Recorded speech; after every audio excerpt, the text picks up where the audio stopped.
Welcome to our channel. Today we how to restore cPanel websites from WHM backup on VDS. Detailed guide step by step clearly.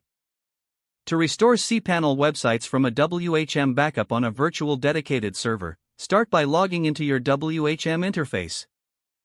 Navigate to the home section of WHM.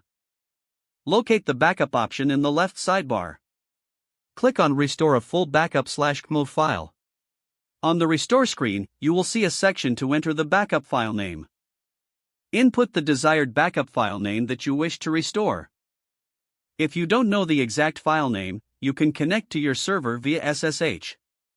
Use the command ls/backup/backup/daily/ to list the available backup. Once you have the correct file name, return to the WHM interface. Ensure that the Retain DNS Settings option is checked if you want to keep your current DNS configuration. Next, you'll see the Restore button at the bottom of the page. Click the Restore button to initiate the restoration process. A progress indicator will show the status of the restoration. Once completed, a confirmation message will appear. After restoration, verify that the website is functional by navigating to its URL. Log into cPanel to review and configure settings as necessary. Check the databases associated with the restored account to ensure they are intact. For any issues, check the log files for errors during the restoration process. If everything is working correctly, you have successfully restored a cPanel website from a WHM backup on your VDS. If the page does not load, refresh the browser or try again in a private or incognito window.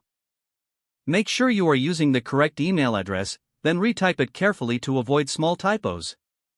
If your password is not accepted, use the reset option and create a new strong password you can remember.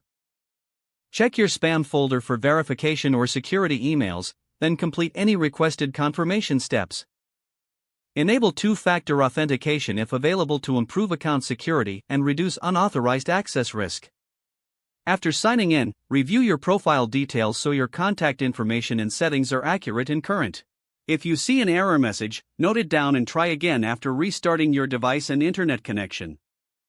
Log out when you finish, especially on shared devices, to keep your account and payment information secure. If the page does not load, refresh the browser or try again in a private or incognito window. Make sure you are using the correct email address, then retype it carefully to avoid small typos. Don't forget to like this video and subscribe to our channel for more step-by-step tech guides.